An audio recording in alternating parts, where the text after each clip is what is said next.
Checking my phone, I discovered 13 missed calls, all from my mother-in-law, Martha. Not again, I thought. As I pondered this, my phone vibrated once more. I answered, and Martha's voice, filled with anger, came through. "Excuse me, isn't the allowance for this month $3,000 due?" she demanded. "Excuse me," I retorted. "I'll send the allowance once this month's payment is deposited." Martha raged, completely disregarding my circumstances and only expressing her own desires. I'd had enough of her. Even in this situation, she didn't reflect on her words and actions. I felt I had no choice but to resort to my last option. I pulled myself together and bled out to my phone. "Your son has passed away, so I can no longer send the allowance. My name is Jennifer Smith, 32 years old. I'm a busy working woman at a major financial firm and also a housewife." I continued, "I got married about 2 years ago. I met my beloved husband Mark through our shared hobbies.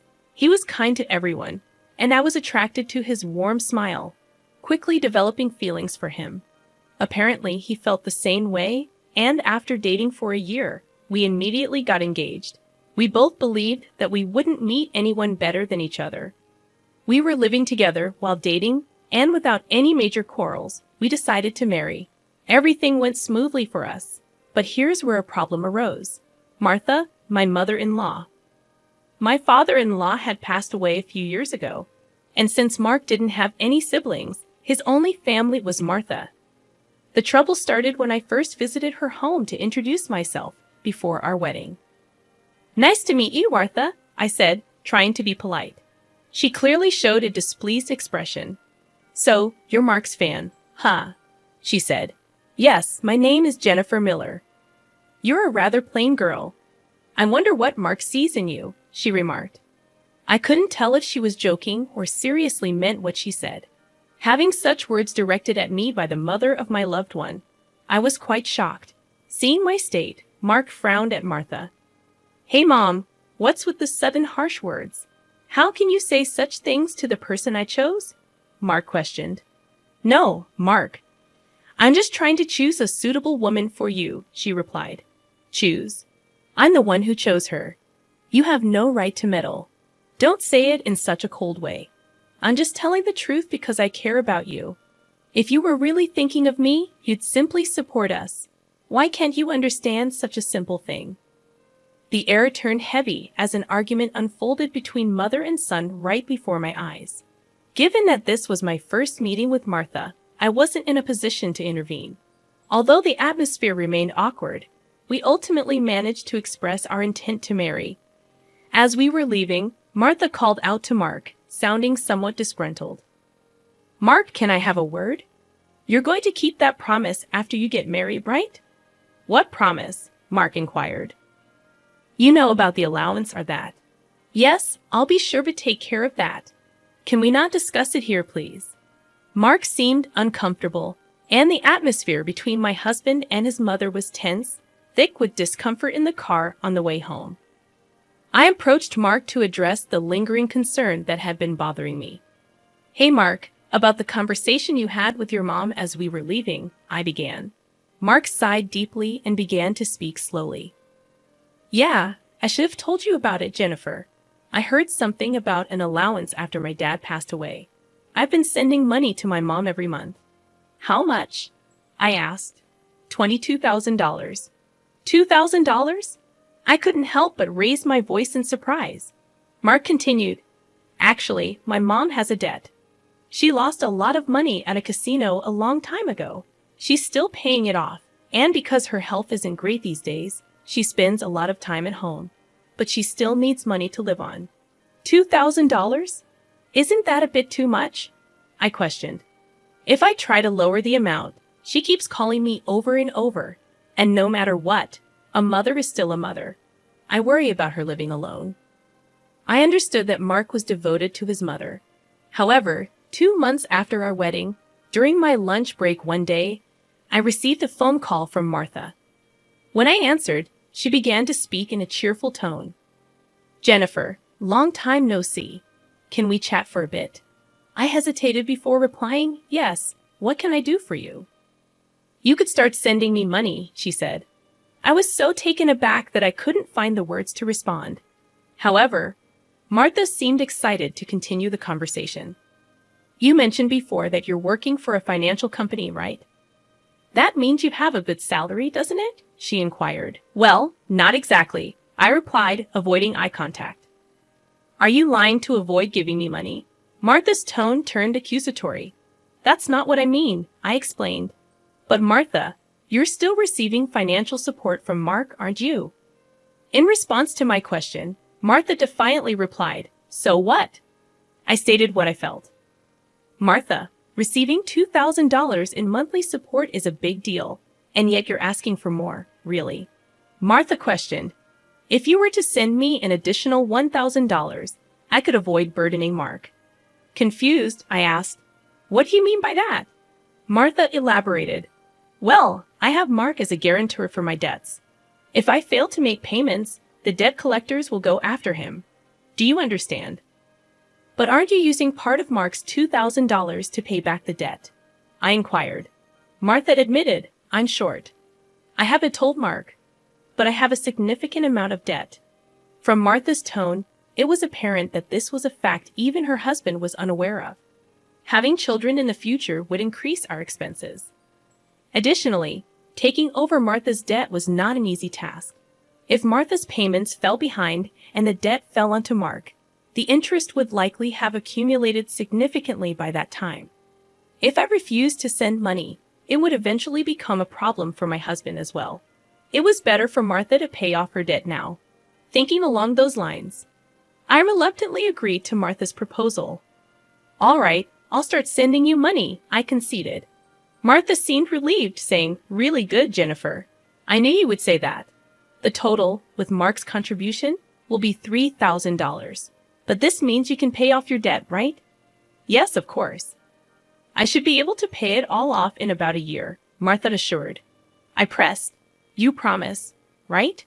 You'll make sure to pay off all your debts.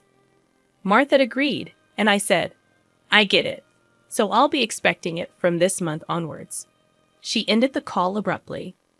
Physical exhaustion from work, combined with this emotional burden, only added to my stress. $1,000 a month was going to be rough, but it was also to prevent future problems for us. After all, if Martha couldn't make a living, it would upset Mark as well. That night, I promptly reported the matter to my husband. He listened attentively and said I didn't have to do this, but I had already given my word to Martha, and it was a decision made for our future well-being. Mark expressed his gratitude and understanding, even as he maintained a sorry expression throughout. Time flew by, and 2 years had passed since then. The financial aid we thought would end in a year was still ongoing, and even now, we were transferring $3,000 every month to Martha. What's more, about 2 months ago, Mark fell ill and has been unable to go to work. He's on sick leave, so he's receiving disability benefits, but it's a mere pittance compared to his previous salary. Last month, I managed to transfer $3,000 to Martha from my savings, but it would be very challenging if this situation continues. Unbelievably, Martha has not once come to visit her sick son. We have told her about his hospitalization, but she doesn't show up to see him and only contacts me to ask, "You're still sending the money, right?" I was so angry that I decided to confront Mark about the issue. Mark, don't you think it's wrong that Martha is only concerned about money, even though you're in such a state? We need to think seriously about what to do going forward, I said. Mark agreed, saying, yeah, I've been thinking the same thing. I don't want to put more strain on you, Jennifer. This month, too, she's been bombarding me with calls and messages, asking if we sent the money yet. Are you serious? How can she only think about money when her own son is sick? Mark showed his anger at his mother, his face slightly tense. Then, as if he had an idea, Mark exclaimed, "That's it," and wore a sly grin. What is it, Mark? I asked. Well, this is our last resort. I've come up with something good for my mom, Mark suggested. What Mark proposed was a plan I could never have imagined. Although it could be called inappropriate, it seemed to be the only way to make Martha understand. A few weeks later, Mark was discharged from the hospital. Martha didn't reply to any of our messages, so we didn't tell her about Mark's discharge in the last 2 weeks. Martha's relentless demands for money had reached a point of absurdity. It seemed pointless to continue sending funds to a mother who showed no concern for her son. While Mark and I were enjoying a cup of tea, my phone buzzed with a message. Upon checking, I found 13 missed calls from Martha. As I pondered this, my phone vibrated again, signaling another call from her. "Hello," I answered, turning on the speaker microphone so that Mark could hear. Martha started shouting immediately. "Listen, where's the $33,000 for this month?" "Excuse me, that's right. The money for this month hasn't been transferred yet," I replied. I began to explain Mark's situation, but she interrupted, showing no empathy. "I don't care if he's in the hospital or whatever. It's none of my business. You're working at a good place, right? You must have plenty of savings. Hurry up and transfer it here," Martha shouted angrily. Incredibly, she went on to say something outrageous. "Listen, since you married Mark, if he can't pay, you have to pay me. Understand? If you refuse, I'll make you the guarantor. Got it?" At that moment, something inside me snapped. She was openly displaying her desires without considering our situation at all. I had reached my breaking point. I firmly declare into my smartphone, "Mark has passed away. I can't send you any more money." At these words, Martha blurted out, baffled, "What?" Yes, this was the last resort that my husband suggested, to lie to Martha about Mark's death and observe her reaction. If she showed any sign of sadness, if she reflected on her behavior and apologized, we would continue to support her financially. But if she didn't reflect, if she demanded money, we would cut ties completely. Deep down, I thought that even a money-grubbing woman like Martha would deeply reflect on her actions if she were told that her own son had died. However, the very next moment, Martha burst into loud laughter. "Yay, what's so funny?" I asked. "Well, isn't it obvious? If Mark is dead, that means his inheritance will be distributed to me too. Excuse me, I've been looking into it since I heard that Mark was sick. Listen here, 2/3 of Mark's assets are yours, the 1/3 is mine." I was at a loss for words. I never thought that when she first heard her son was sick, she wouldn't look into treatment, but rather into how the inheritance would be divided. My anger surpassed. I was simply dumbfounded, and my husband appeared to feel the same way. As our eyes met, he slowly nodded, signaling to continue with the plan. I once again addressed Martha in a strong tone. "Martha, did you hear what I said? Mark is dead." "I heard. What about it? Aren't you sad your own son passed away before you?" She callously responded. "You just make sure to send me. I won't let you get away with not doing it," I exclaimed. However, with a click, the phone line was abruptly cut off, and a dial tone echoed. Glancing at my husband, I saw that he was visibly shaking with a face red with anger. "Mark, are you okay?" I asked. My husband looked into my eyes and said, "I'm cutting ties with her. She'll likely come here eventually, demanding my money. Let's wait until then, okay?" "But are you really okay with this? Cutting off ties just like that?" I inquired. "Yeah, I have no regrets. After that call, she's no mother," my husband replied, his eyes filled with hatred, and I felt the same way. A person who only thinks about money over her own son's life is not family to me. A few days later, as we expected, Martha came to our house. For the time being, I decided to hide my husband in the next room and deal with Martha myself. She approached me with a face like a demon. "Hey, give me Mark's inheritance right now," she demanded again. "With that, anything else to say? He's already dead, isn't he?" "It's pointless to say anything now," I retorted. "Yet you never even visited him. What are you saying? Are you really his mother? You're so annoying. Give me the inheritance right away. I don't mind dating a lawyer," Martha persisted. Speaking more would be a waste of time, I thought. Just as I thought that, my husband emerged from the next room. Seeing him, Martha let out a startled gasp, as if she had seen a ghost. "Mama." Mark said, "Why you dead? Long time no, Mom, sorry, but the news about my death was a lie," Mark explained. A lie? How could you be so disrespectful? Martha responded. I wanted to confirm your true nature, Mom.